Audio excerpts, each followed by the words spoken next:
महाराष्ट्राच्या राजकारणात सध्या मोठं वादळ आलंय. चला बघूया नक्की काय घडतंय. निवडणुका जवळ आल्यामुळे नवीन आघाड्या, कौटुंबिक नाट्य आणि स्थानिक संघर्ष सगळं काही सुरू झालंय.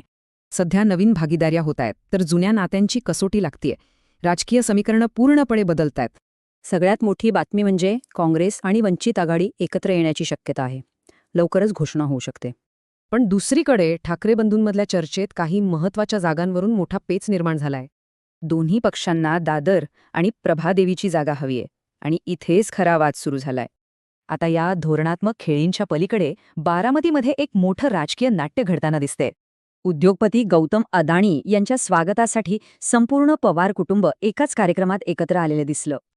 रोहित पवारांनी अदानींसाठी गाडी चालवली आणि अजित पवार शेजारी होते.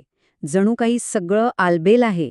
पण हे एकजुटीचं चित्र असतानाच संजय राऊतांच्या एका दाव्यामुळे सगळंच बदललं. या धक्कादायक आरोपामुळे राज्याच्या राजकारणात एक मोठा विरोधाभास निर्माण झालाय. आता हे मोठे तणाव स्थानिक पातळीवरच्या लढाईतही उतरले आहेत, विशेषतः पालिका निवडणुकांमध्ये. पुण्यात सत्ताधारी महायुतीमध्ये दागावाटपावरून गाडी अडकली आहे. भाजप आणि शिंदे सेनेत मतभेद आहेत. हे बघा, शिंदे सेनेला 35 जागा हव्यात, तर भाजप फक्त 16 जागा द्यायला तयार आहे.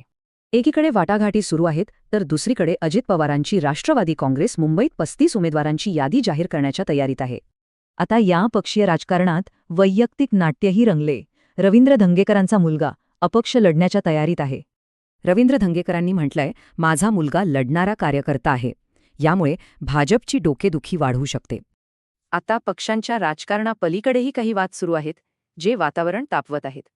रायगडमध्ये हत्येवरून आंदोलनं सुरू आहेत, तर दिग्विजय सिंहांनी मोदींचं कौतुक करून सगळ्यांना चकित केलं. या सगळ्या घटनांमुळे एक गोष्ट स्पष्ट होते.